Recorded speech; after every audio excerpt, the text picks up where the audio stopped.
place for that in our game. There's no place for that in society. And, you know, certainly we want every person that comes into our arena, whether player, whether fan, to have a great experience. So I appreciate the league doing that. I appreciate, you know, the Fever organization has been the Chicago Sky offers Caitlin Clark $200 million to dumb Indiana Fever and join their club. Subscribe to this channel so that you will not miss out on any information.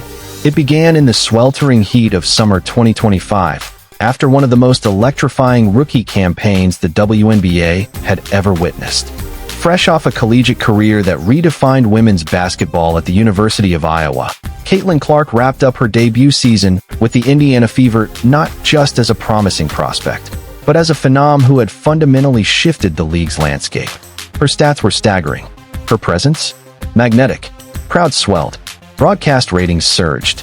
Every arena she visited felt like a sold-out concert. She wasn't just Indiana's darling. She was the WNBA's new icon. Clark's first year in Indiana was as chaotic as it was captivating. While her highlights trended on social media and her jersey sold out nationwide, life behind the curtain told a different story. Tensions inside the Fever's locker room steadily escalated. Sources hinted at chemistry issues with veteran teammates, frustration with coaching decisions, and general dissatisfaction with the franchise's direction. The pressure of carrying a team still rebuilding was becoming evident. Whispers turned into conversations. Conversations that reached the ears of one particular franchise just 180 miles northwest. The Chicago Sky were in the midst of a reinvention. Spearheading this movement was Olivia Kane, a media tycoon with bold ambitions. She hadn't purchased the team merely to compete. She wanted to dominate the sports and entertainment world alike. Olivia envisioned the Sky as a global brand, not just a basketball team. And to achieve that, she needed a singular force of nature.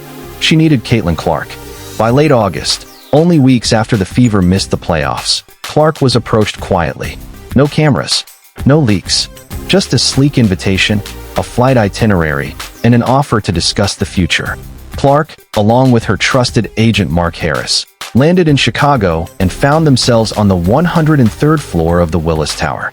Awaiting them, Olivia Kane herself, and a WNBA legend newly appointed as president of basketball operations, Diana Taurasi. Caitlin, Olivia began, "We want to build an empire, and you'll be at the center of it. We're offering you $200 million over 5 years. That includes guaranteed salary, a stake in the team, brand control, and full ownership of any media content you create." She had roots in Indiana, even if they were newly planted. She had promised fans she'd help resurrect the Fever. They had chanted her name, painted murals, and shown up in record numbers. And yet, her reality in Indiana was getting harder to ignore. A deteriorating relationship with head coach Christy Sides, internal drama among the roster, and a front office that didn't seem committed to building a title-worthy core around her. All of it weighed heavily. Then came a voice from the past. Tamika Catchings, Fever royalty and someone Clark deeply respected, called with words meant to inspire. "You could build something lasting here, Caitlin. You could become our legacy." Clark listened, but in the days that followed, her mind replayed that meeting in Chicago. The vision, the control, the future. By early September, rumors erupted across the sports world. Analysts debated. Former players took sides. Cities rallied. One side begged her to stay. The other prepared to welcome her as a queen. The WNBA front office held its breath. Commissioner Kathy Engelbert offered a diplomatic statement. "We stand behind every athlete's right to choose their path." But behind closed doors, executives were scrambling. This wasn't just a free agent move. It was a potential realignment of the league's power. Caitlin Clark stood before a packed media room and millions of viewers watching live. Dressed in a sleek, unbranded blazer, she took a deep breath and spoke with purpose. "I joined this league to help elevate it, to push it forward. After careful reflection, I've chosen to sign with the Chicago Sky." Gasps echoed. Questions flew. But Clark wasn't finished. "This is bigger than a contract. It's about building something revolutionary. Chicago has shown me a vision where I'm not just an athlete, but a leader of change." Indiana fans felt betrayed. Clark's jerseys were torched in protest. The Fever's front office went through an upheaval, with several resignations reportedly tied to her departure. Yet beneath the outrage, something else was building, a fierce new rivalry. Sky versus Fever suddenly became the marquee matchup. Ticket prices exploded. ESPN rescheduled games. The league revamped its calendar to capitalize on the hype. Clark's Chicago debut at the United Center was surreal. 22,000 screaming fans, celebrities courtside, and a thunderous ovation as she dropped 41 points and led her team to victory. In a fairy tale twist, both teams surged through the season. The Fever, inspired by Aaliyah Boston and a breakout rookie class, clawed their way into the finals. Standing opposite them, the juggernaut Chicago Sky.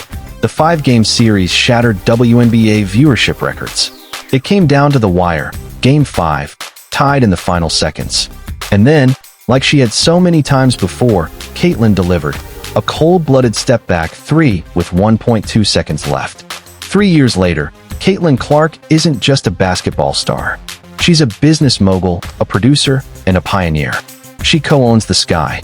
She has a global sneaker line and her own streaming docuseries. Her influence led to a revised collective bargaining agreement, drastically increasing the WNBA salary cap. And back in Indiana, a new prodigy has emerged. A young girl who grew up idolizing Clark, believing, because of her, that anything is possible. Clark's decision reshaped the WNBA. But more than that, it inspired a generation. Because sometimes, the boldest move isn't staying loyal to the past, it's chasing the future. Thank you for watching this video. Please do not forget to like this video. See you on our next video with more amazing contents.